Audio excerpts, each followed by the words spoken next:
Welcome to Hug Nation.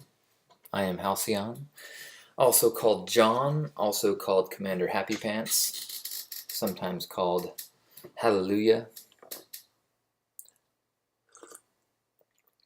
And I was about to say I'm not having a great week, but what I will say instead is that my thoughts have not been good to me lately, or I have not been maintaining a solid discipline over my thoughts. And I'm not 100% sure of that reasoning.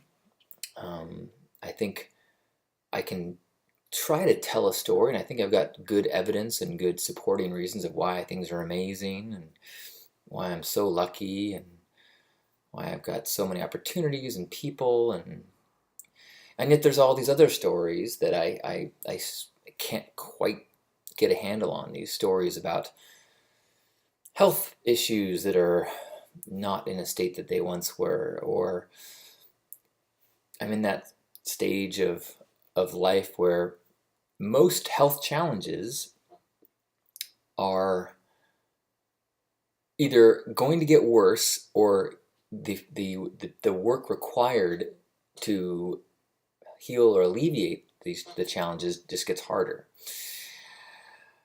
And I don't know if it's worthwhile to go through all the things that are plaguing me, whether it's health or professional or career or family or whatever those things are, because I seem to have these little stories all over the place. Or maybe it's just more important or more helpful to just be aware of that relationship to thought, that relationship to expectations or stories that that don't serve you. And you know what? I'm going to change this chair. It's squeaking too much, too much. That's something that I can change and alleviate. Grant me the serenity to accept the things I cannot change, the courage to change the things I can, and the wisdom to know the difference. Well, here's some wisdom. This chair's got to go.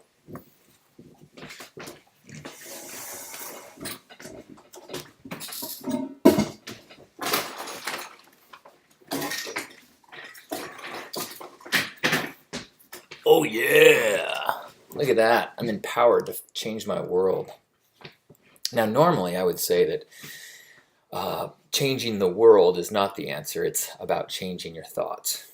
But sometimes it is about changing the world.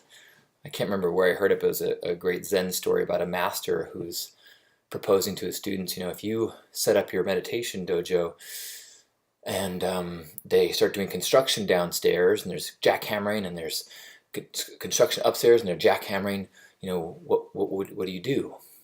And the first student is like, well, close off the sense of sensation and try to go inward and become one. And the teacher's like, how about you? And the next person says, integrate all of the sounds into the perfect tapestry of the universe. He's like, And the third student goes, I'd probably, go to the park. And the teacher's like, yeah, that's probably the best idea. So, some of this is real things that affect life, and most of this is thoughts. And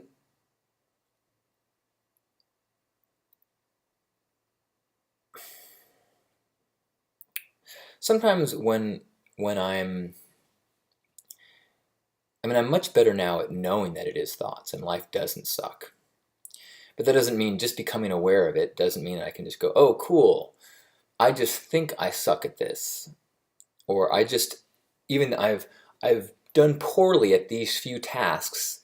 That doesn't, and I'm feeling because of that I'm a loser and I suck and I'm letting everybody down. I know that that's not truth, and I know that I have value, and I know that in the past and in the future, intellectually, I know that I have value and bring value. That logical argument doesn't always help. It doesn't make you feel better. It might make you feel a little better, maybe feel a little less hopeless, but it doesn't necessarily turn the frown upside down. It is liberating in that it doesn't feel totally overwhelming. I've I sometimes go to the darkest place possible and then work backwards. For example, I think about suicide a lot, or ending life, or the end of life, or no longer living. And I don't necessarily think about it in a, I can't bear this existence, I want to die. It's more like, if I feel, if I'm, I find that pondering ending everything liberates my thoughts out of the patterns of things that I think that I'm trapped in. And for example, if I start pondering suicide, I can go, wait a minute. There's a lot of things that I could try before that. Like, I could quit my job. I could cash in all my 401k and get a backpack and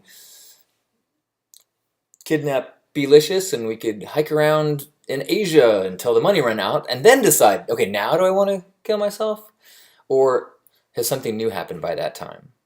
Or I may join a charitable organization in another country. Or, I mean, there's all these things. You're like, wait, okay. And I find that takes me out of that place of like, I don't like where I'm at right now, and becoming aware that, oh, I have choices. Whenever we feel like we don't have choices or we're trapped, it's usually just because either we don't like the choices we have, or we're not seeing them. We're not aware of all the choices we have. If you are in bondage and in slavery, if you are in prison, you have much reduced options. There's types of poverty that are also limiting in options, but even in those places, there are choices that you can make. So, I've been in a little bit of a loop of trying to figure out what I should be doing, or what I want to be doing, or what I need to be doing, or what I'd like to be doing, and a lot of the struggles I have is due to a lack of discipline and a bad habits, and a poor time management.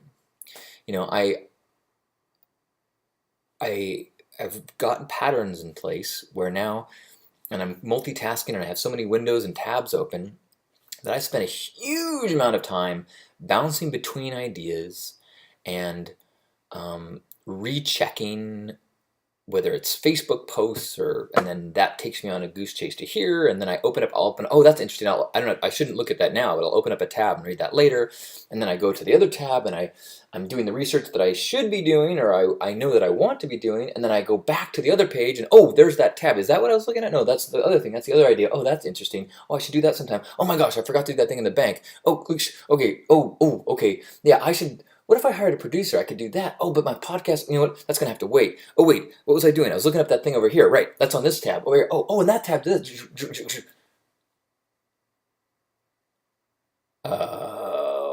What was I doing? I almost feel like I need to get offline entirely. Not even computer. I mean, I need to start using a piece of paper and have a paper calendar that says this block of time is for this task, and then I do the best I can out of my memory, and then type it up later.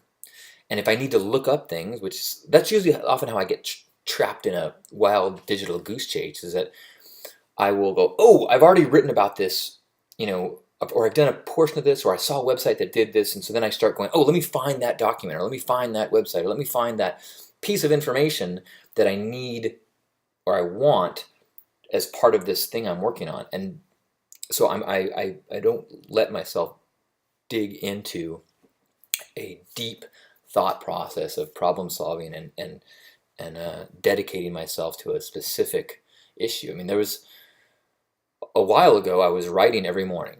That was my my process, and so I would write before I checked email and everything, and for an hour or 2 hours. And I mean, that's how my book was written, and that's how most of the times that I've been really felt good about my productivity is when I would have these chunks of time where I let myself express however I wanted to. And the trap that I think that I fall into, and maybe you have this too, is where sometimes you feel so much pressure of the things that you need to do that you just you keep adding to this list of things that you should or want to do, but you feel guilty addressing any of them because you haven't got to the critical ones yet.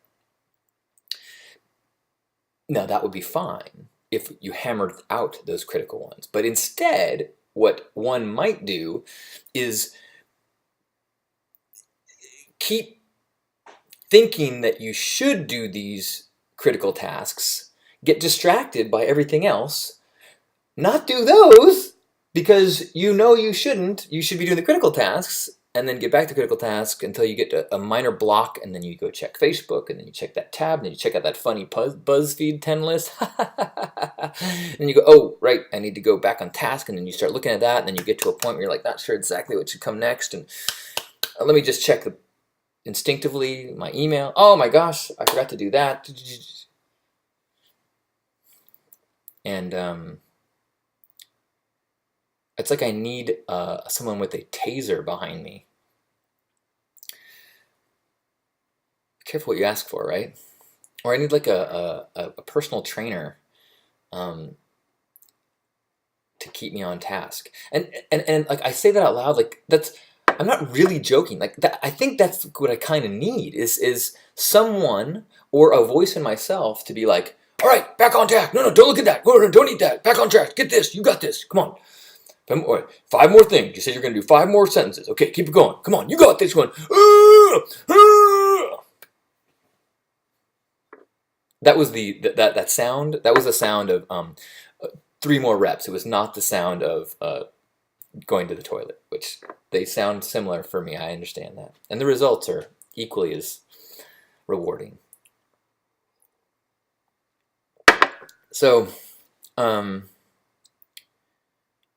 think a lot of my current state of frustration or self-loathing, if it is, or lack of happiness is because of a frustration with the level of productivity that I'm having in my life. And I think it's compounded by the situation that I'm in, where I'm working in this fast-moving startup where there is incredibly talented, productive work happening all around me. And I feel like I'm just like barely keeping up. Like I'm feeling like I'm the weak link, like I'm the slowest swimmer on the team. And that in and of itself triggers me. I have really old, deep patterns about letting down the team and about not, like, one of my early significant chapters of my life was when I quit Little League. In the middle of the season, in the middle of a game, after striking out, I threw the bat and then started just walking down the street in my cleats. And my parents were in the stands. They're like, what the hell's happening? And they finally caught up to me as I was just walking home in my cleats. And they're like, well, you got to get back and you can't just quit. I'm like, I'm quitting. Like, I can't do this anymore. And I remember so much anxiety in sports. Like, I was like, please don't hit the ball to me. Like, I never thought like, we're going to win. I thought, don't let me lose. Or not even don't let me lose. Don't let me let my team down. That was way worse for me than losing the game. And the only sports that I ever really got into, I played soccer for a while, but the sports that I got into when I was wrestling, which is pretty solo. I did pole vaulting until I injured myself terribly. That's pretty solo. Yeah, and I didn't get into too many other sports. and a lot of that is that fear of letting people down. And I think that's contributing in many levels, in many areas of my life, to some of my challenges right now. Professionally, fear of letting people down. Um, one of the awesome things about my where I am in my life right now is that I've done a lot of really cool things, and I get more credit than I deserve, and people hold me in a light that I find just such an honor. But I also feel like it's so easy to let people down in that way. Um, and then I think the biggest one is just kind of not living up to my potential. And that was the one that plagued me when I was a kid, and the one that sent me into therapy for the first time, and the one that made me suicidal when I was younger, was that gnawing feeling that any failure, anything that's not world class excellent, is a a failure of sorts, and a failure, uh, where it's my fault that I didn't do enough. And there's a bunch of areas where I feel that now. Like I've listened to a lot of podcasts, and I'm such fans of these podcasts, and or I see some video, and I'm in a state just in the last few weeks where I'll see things online that I think are wonderful, and I don't enjoy them as much because I feel like I could have done something like that. I could have applied myself and done that. I could have, worked with somebody else and figure out how to do that. If I would have, I could have done that. I could have, and there's, there's a, I look at the state of all my websites and how they've got, like, you know, WordPress hack Viagra links on the bottoms of them, and they're not search engine optimized, and I'm just feeling like, man, I kind of, I squandered the lead I had in this digital online world. I guess squandered is the wrong phrase, because I don't feel like I'm not like homeless and without options. I am in a great position with a great job and great friends, and have had good experiences, but I kind of feel like,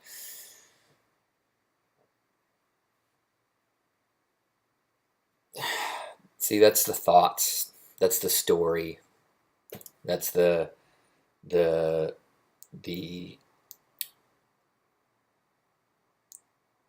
I mean, and the crazy thing is, a lot of this, like, should haves, or the attachment to an outcome, is based on this future that I don't really know or understand. Like, I'm a, I heard this line in the movie, I think Before Sunrise, or I think it's Before Sunrise, the third movie in that series, and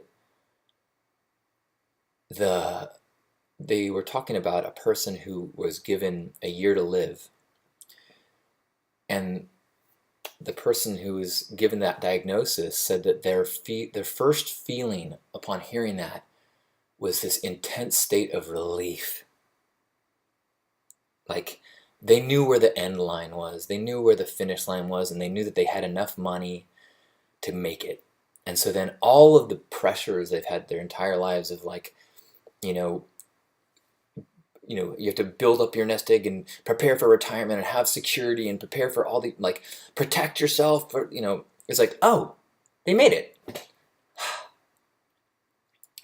And it's amazing how much that has, like, hung out in my head since I heard that. It's like, oh yeah, like, if I knew that I just had 5 years, then I think I would see the world very differently and act very differently. Um, let alone 1 year.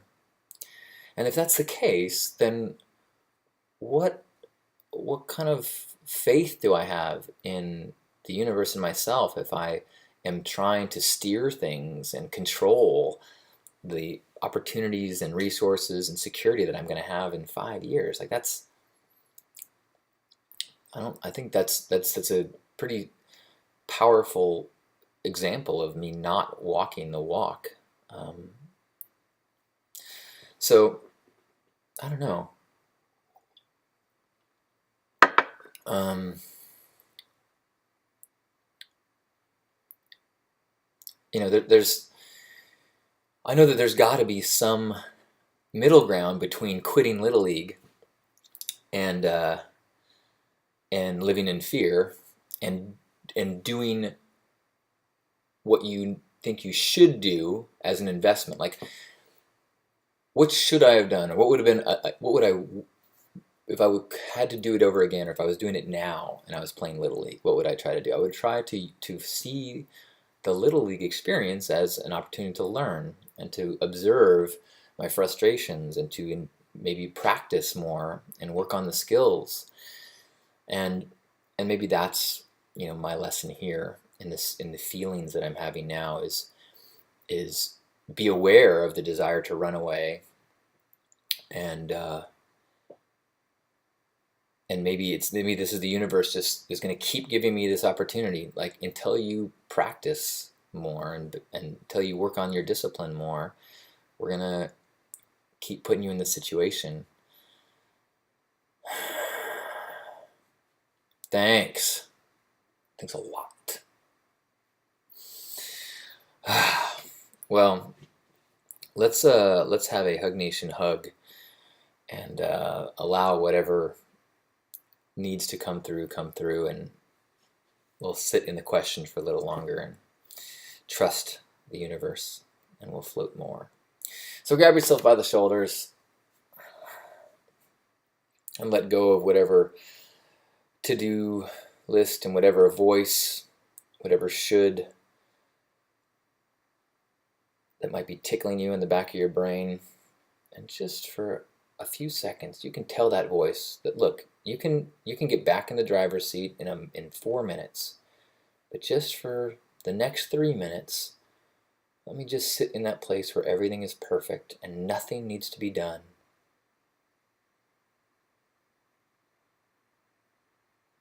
And in that perfection, I can just become aware of and take inventory of all the amazing things in my life, all the amazing opportunities, being conscious in a healthy body on this fertile planet,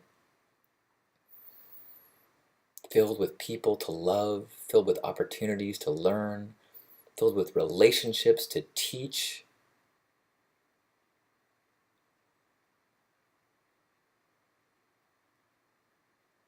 And in that perfection, in that awareness, in that ability to be a divine conscious witness to the world, maybe you can rekindle that faith.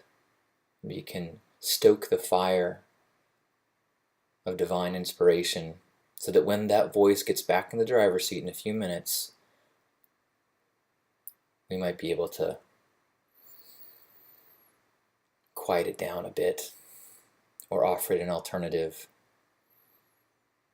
or work in partnership with a little less attachment and a little less panic and a little less fear. And so let's take 3 breaths and sink into the love, sink into the trust and the faith, sink into that deep knowledge and awareness and belief that it always works out.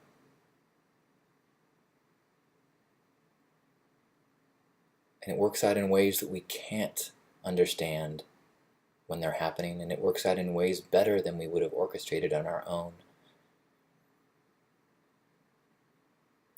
And we need to have patience and trust and courage to face those challenging times and ask what the lesson is. And even if we don't understand the lesson, seek what the practice is. Trust teachers, trust paths that we see have lit others up. Increase the gratitude, increase the exercise, increase whatever patterns and practices we admire in others. until that inner fire is bright enough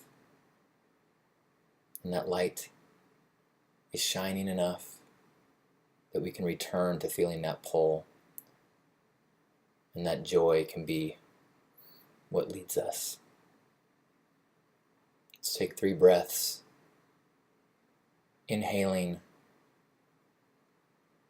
all the love around us, and then sighing it out. Ready? Ah.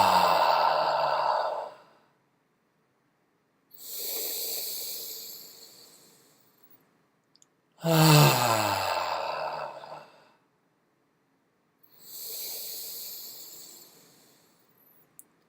Ah. On behalf of Grandpa Caleb and all Love Warriors, happy Hug Nation. Thank you. I love you. And I love me. Namaste.